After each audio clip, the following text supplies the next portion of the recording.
അപ്പസ്തോലന്മാരുടെ പ്രവർത്തനങ്ങൾ അധ്യായം 13. ബാർണബാസും സാവൂളും ഐക്യപ്പെടുന്നു. അന്ത്യോക്യയിലെ സഭയിൽ പ്രവാചകന്മാരും പ്രബോധകന്മാരും ഉണ്ടായിരുന്നു. ബാർണബാസ് നീഗർ എന്ന് വിളിക്കപ്പെടുന്ന ശിമയോൻ, കിറേനേക്കാരൻ ലൂസിയോസ്, സാമന്തരാജാവായ ഹേറോദോസിനോട് കൂടെ വളർന്ന മനായേൻ, സാവൂൾ എന്നിവർ. അവർ കർത്താവിന് ശുശ്രൂഷ ചെയ്തും ഉപവസിച്ചും കഴിയവേ പരിശുദ്ധാത്മാവ് അവരോട് പറഞ്ഞു, ബാർണബാസിനെയും സാവൂളിനെയും ഞാൻ വിളിച്ചിരിക്കുന്ന ജോലിക്കായി എനിക്ക് വേണ്ടി മാറ്റി നിർത്തുക. ഉപവാസത്തിനും പ്രാർത്ഥനയ്ക്കും ശേഷം അവർ അവരുടെ മേൽ കൈവയ്പ് നടത്തി പറഞ്ഞയച്ചു. പാഫോസിലെ മാന്ത്രികൻ. പരിശുദ്ധാത്മാവിനാൽ അയക്കപ്പെട്ട അവർ സെലൂക്യയിലേക്ക് പോവുകയും അവിടെ നിന്ന് സൈപ്രസിലേക്ക് കപ്പൽ കയറുകയും ചെയ്തു.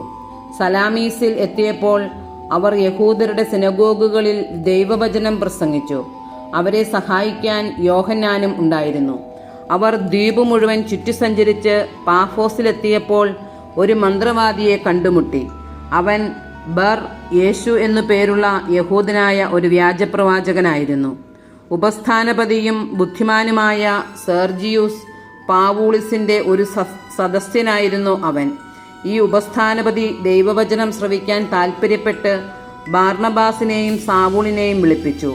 എന്നാൽ മാന്ത്രികനായ എലിമാസ്, മാന്ത്രികൻ എന്നാണ് ഈ പേരിന്റെ അർത്ഥം, വിശ്വാസത്തിൽ നിന്ന് ഉപസ്ഥാനപതിയെ വ്യതിചലിപ്പിക്കാൻ ശ്രമിച്ചുകൊണ്ട് അവരെ തടഞ്ഞു. പൗലോസ് എന്നുകൂടി പേരുണ്ടായിരുന്ന സാവൂളാകട്ടെ പരിശുദ്ധാത്മാവിനാൽ നിറഞ്ഞ് അവന്റെ നേരെ സൂക്ഷിച്ചു നോക്കി പറഞ്ഞു, സാത്താന്റെ സന്താനമേ, സകല നീതിക്കും എതിരായവനെ, ദുഷ്ടതയും വഞ്ചനയും നിറഞ്ഞവനെ, ദൈവത്തിന്റെ നേർവഴികൾ ദുഷിപ്പിക്കുന്നതിൽ നിന്ന് വിരമിക്കയില്ലേ? ഇതാ കർത്താവിന്റെ കരം ഇപ്പോൾ നിന്റെ മേൽ പതിക്കും. നീ അന്ധനായി തീരും. കുറെ കാലത്തേക്ക് സൂര്യനെ ദർശിക്കാൻ നിനക്ക് സാധിക്കുകയില്ല. ഉടൻ തന്നെ മൂടലും അന്ധകാരവും അവനെ ആവരണം ചെയ്തു. തന്നെ കൈക്ക് പിടിച്ച് നയിക്കാൻ അവൻ ആളുകളെ അന്വേഷിച്ചു ചുറ്റിത്തിരിഞ്ഞു. ഈ സംഭവം കണ്ടപ്പോൾ ഉപസ്ഥാനപതി കർത്താവിന്റെ പ്രബോധനത്തെക്കുറിച്ച് അത്ഭുതപ്പെടുകയും വിശ്വാസം സ്വീകരിക്കുകയും ചെയ്തു. പൗലോസ് അന്ത്യോക്യയിൽ. പൗലോസും കൂടെയുള്ളവരും പാഫോസിൽ നിന്ന് കപ്പൽ യാത്ര ചെയ്ത് പാംഫീലിയയിലെ പെർഗായിലെത്തി. യോഹന്നാൻ അവരെ വിട്ട് ജെറുസലേമിലേക്ക് മടങ്ങിപ്പോയി. എന്നാൽ അവർ പെർഗ കടന്ന് പിസീദിയയിലെ അന്ത്യോക്യയിൽ വന്നെത്തി. സാബത്ത് ദിവസം അവർ സിനഗോഗിൽ പ്രവേശിച്ച് അവിടെ ഉപവിഷ്ടരായി. നിയമവും പ്രവചനങ്ങളും വായിച്ചു കഴിഞ്ഞപ്പോൾ സിനഗോഗിലെ അധികാരികൾ ആളയച്ച് അവരോട് ഇപ്രകാരം പറയിച്ചു, സഹോദരന്മാരെ, നിങ്ങളിൽ ആർക്കെങ്കിലും ജനങ്ങൾക്ക് ഉപദേശം നൽകാനുണ്ടെങ്കിൽ പറയാം. അപ്പോൾ പൗലോസ് എഴുന്നേറ്റ് നിന്ന് കൈകൊണ്ട് ആംഗ്യം കാണിച്ചിട്ട് പറഞ്ഞു, ഇസ്രായേൽ ജനമേ, ദൈവത്തെ ഭയപ്പെടുന്നവരെ ശ്രദ്ധിക്കുവിൻ.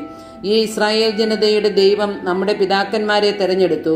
ഈജിപ്തിൽ വസിച്ചിരുന്ന കാലത്ത് അവരെ അവിടുന്ന് ഒരു വലിയ ജനമാക്കി. തന്റെ ശക്തമായ ഭുജം കൊണ്ട് അവിടെ നിന്ന് അവരെ കൊണ്ടുപോരുകയും ചെയ്തു. അവിടുന്ന് 40 വർഷത്തോളം മരുഭൂമിയിൽ അവരോട് ക്ഷമാപൂർവം പെരുമാറി. കാനാൻ ദേശത്ത് വെച്ച് 7 ജാതികളെ നശിപ്പിച്ചതിന് ശേഷം അവരുടെ ഭൂമി 450 വർഷത്തോളം ഇസ്രായേൽക്കാർക്ക് അവകാശമായി കൊടുത്തു. അതിനുശേഷം അവിടുന്ന് പ്രവാചകനായ സാമുവേലിന്റെ കാലം വരെ അവർക്ക് ന്യായാധിപന്മാരെ നൽകി. പിന്നീട് അവർ ഒരു രാജാവിന് വേണ്ടി അപേക്ഷിച്ചു. ബെഞ്ചമിൻ ഗോത്രത്തിൽപ്പെട്ട കിഷിന്റെ പുത്രൻ സാവൂളിനെ 40 വർഷത്തേക്ക് ദൈവം അവർക്ക് നൽകി. അനന്തരം അവനെ നീക്കം ചെയ്തിട്ട് ദാവീദിനെ അവരുടെ രാജാവായി അവിടുന്ന് ഉയർത്തി. അവനെക്കുറിച്ച് അവിടുന്ന് ഇപ്രകാരം സാക്ഷ്യപ്പെടുത്തിയിരിക്കുന്നു, ജസ്സയുടെ പുത്രനായ ദാവീദിൽ എൻ്റെ ഹൃദയത്തിനിണങ്ങിയ ഒരു മനുഷ്യനെ ഞാൻ കണ്ടെത്തിയിരിക്കുന്നു. അവൻ എൻ്റെ ഹിതം നിറവേറ്റും. വാഗ്ദാനം ചെയ്തിരുന്നതുപോലെ ഇവന്റെ വംശത്തിൽ നിന്ന് ഇസ്രായേലിന് രക്ഷകനായി യേശുവിനെ ദൈവം ഉയർത്തിയിരിക്കുന്നു. അവന്റെ ആഗമനത്തിന് മുമ്പ് യോഹന്നാൻ ഇസ്രായേലിലെ എല്ലാ ജനതയോടും അനുതാപത്തിന്റെ ജ്ഞാനസ്നാനം പ്രസംഗിച്ചു. തന്റെ ദൗത്യം അവസാനിക്കാറായപ്പോൾ യോഹന്നാൻ പറഞ്ഞു, ഞാൻ ആരെന്നാണ് നിങ്ങളുടെ സങ്കല്പം? ഞാൻ അവനല്ല, എന്നാൽ ഇതാ എനിക്ക് ശേഷം ഒരുവൻ വരുന്നു. അവന്റെ പാദരക്ഷ അഴിക്കാൻ ഞാൻ യോഗ്യനല്ല. സഹോദരരെ, അബ്രാഹത്തിന്റെ സന്തതികളെ, ദൈവഭയമുള്ളവരെ, നമ്മുടെ അടുത്തേക്ക് ഈ രക്ഷയുടെ വചനം അയക്കപ്പെട്ടിരിക്കുന്നു. ജെറുസലേം നിവാസികളും അവരുടെ അധികാരികളും അവനെ അറിയാതെയും എല്ലാ സാപത്തിലും വായിക്കുന്ന പ്രവാചക വചനങ്ങൾ ഗ്രഹിക്കാതെയും അവനെ ശിക്ഷയ്ക്ക് വിധിച്ചുകൊണ്ട് ആ വചനങ്ങൾ പൂർത്തിയാക്കി. മരണശിക്ഷ അർഹിക്കുന്ന ഒരു കുറ്റവും അവനിൽ കാണാതിരുന്നിട്ടും അവനെ വധിക്കാൻ അവർ പീലാത്തോസിനോട് ആവശ്യപ്പെട്ടു. അവനെക്കുറിച്ച് എഴുതപ്പെട്ടിരുന്നതെല്ലാം പൂർത്തിയായപ്പോൾ അവർ അവനെ കുരിശിൽ നിന്ന് താഴെയിറക്കി കല്ലറയിൽ സംസ്കരിച്ചു. എന്നാൽ ദൈവം അവനെ മരിച്ചവരിൽ നിന്ന് ഉയർപ്പിച്ചു. അവനോടൊപ്പം ഗലീലയിൽ നിന്ന് ജെറുസലേമിലേക്ക് വന്നവർക്ക് അവൻ പല ദിവസങ്ങളിലും പ്രത്യക്ഷനായി. അവർ ഇപ്പോൾ ജനങ്ങളുടെ മുമ്പിൽ അവൻ്റെ സാക്ഷികളാണ്. ഞങ്ങൾ നിങ്ങളോട് പ്രസംഗിക്കുന്ന സുവിശേഷം ഇതാണ്. പിതാക്കന്മാർക്ക് നൽകിയിരുന്ന വാഗ്ദാനം യേശുവിനെ ഉയർപ്പിച്ചുകൊണ്ട് ദൈവം മക്കളായ നമുക്ക് നിറവേറ്റി തന്നിരിക്കുന്നു. 2-ാം സങ്കീർത്തനത്തിൽ ഇപ്രകാരം എഴുതിയിട്ടുണ്ടല്ലോ, നീ എൻ്റെ പുത്രനാണ്, ഇന്നു ഞാൻ നിനക്ക് ജന്മം നൽകി. നാശത്തിൻ്റെ അവസ്ഥയിലേക്ക് തിരിച്ചു ചെല്ലാനാവാത്ത വിധം മരിച്ചവരിൽ നിന്ന് അവനെ ഉയർപ്പിച്ചതിനെക്കുറിച്ച് അവിടുന്ന് ഇങ്ങനെ അരുളി ചെയ്തു, ദാവീദിന് വാഗ്ദാനം ചെയ്യപ്പെട്ട വിശ്വസ്തവും വിശുദ്ധവുമായ അനുഗ്രഹങ്ങൾ നിങ്ങൾക്ക് ഞാൻ തരും. മറ്റൊരു സങ്കീർത്തനത്തിൽ ഇങ്ങനെ പറഞ്ഞിരിക്കുന്നു, അവിടുത്തെ പരിശുദ്ധൻ ജീർണിക്കാൻ അവിടുന്ന് അനുവദിക്കുകയില്ല.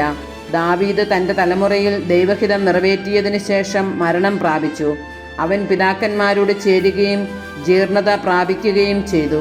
എന്നാൽ ദൈവം ഉയർപ്പിച്ചവനാകട്ടെ ജീർണത പ്രാപിച്ചില്ല. സഹോദരരെ, നിങ്ങളിത് അറിഞ്ഞുകൊള്ളുവിൻ.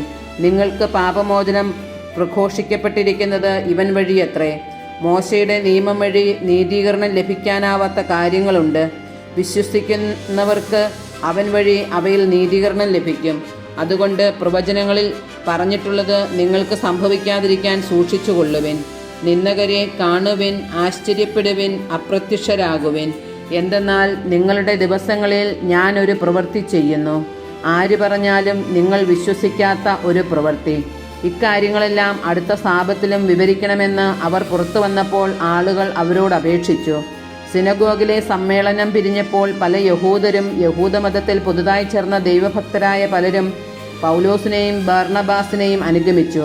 അവരാകട്ടെ അവരോട് സംസാരിക്കുകയും ദൈവകൃപയിൽ നിലനിൽക്കാൻ അവരെ പ്രേരിപ്പിക്കുകയും ചെയ്തു. അടുത്ത സാപത്തിൽ ദൈവവചനം ശ്രവിക്കാൻ നഗരവാസികൾ എല്ലാവരും തന്നെ സമ്മേളിച്ചു. ജനക്കൂട്ടത്തെ കണ്ടപ്പോൾ യഹൂദർ അസൂയ പൂണ്ട് പൗലോസ് പറഞ്ഞ കാര്യങ്ങളെ എതിർക്കുകയും അവനെ ദുഷിക്കുകയും ചെയ്തു. പൗലോസും ബർന്നബാസും ധൈര്യപൂർവ്വം ഇങ്ങനെ പറഞ്ഞു, ദൈവവചനം ആദ്യം നിങ്ങളോട് പ്രസംഗിക്കുക ആവശ്യമായിരുന്നു. എന്നാൽ നിങ്ങളത് തള്ളിക്കളയുന്നതുകൊണ്ടും നിത്യജീവന് നിങ്ങളെ തന്നെ അയോഗ്യരാക്കി തീർത്തിരിക്കുന്നതുകൊണ്ടും ഇതാ ഞങ്ങൾ വിജാതിയരുടെ അടുക്കിലേക്ക് തിരിയുന്നു. കാരണം കർത്താവ് ഞങ്ങളോട് ഇങ്ങനെ കൽപ്പിച്ചിരിക്കുന്നു, ഭൂമിയുടെ അതിർത്തികൾ വരെ രക്ഷ വ്യാപിപ്പിക്കുന്നതിന് വിജാതിയർക്ക് ഒരു ദീപമായി നിന്നെ ഞാൻ സ്ഥാപിച്ചിരിക്കുന്നു. ഈ വാക്കുകൾ കേട്ടപ്പോൾ വിജാതിയർ സന്തോഷഭരിതരായി കർത്താവിൻ്റെ വചനത്തെ പ്രകീർത്തിച്ചു. നിത്യജീവന് നിയോഗം ലഭിച്ചവരെല്ലാം വിശ്വസിക്കുകയും ചെയ്തു. കർത്താവിൻ്റെ വചനം ആ നാട്ടിലെല്ലാം വ്യാപിച്ചു. എന്നാൽ യഹൂദന്മാർ ബഹുമാന്യരായ ഭക്തസ്ത്രീകളെയും നഗരത്തിലെ പ്രമാണികളെയും പ്രേരിപ്പിച്ച് പൗലോസിനും ബർന്നബാസിനുമെതിരായി പീഡനം ഇളക്കിവിടുകയും അവരെ ആ നാട്ടിൽ നിന്ന് പുറത്താക്കുകയും ചെയ്തു. അവർ തങ്ങളുടെ പാദങ്ങളിലെ പൊടി അവർക്കെതിരായി തട്ടിക്കളഞ്ഞിട്ട് ഇക്കോണിയത്തിലേക്ക് പോയി. ശിഷ്യന്മാർ ആനന്ദത്താലും പരിശുദ്ധാത്മാവിലാലും നിറഞ്ഞവരായി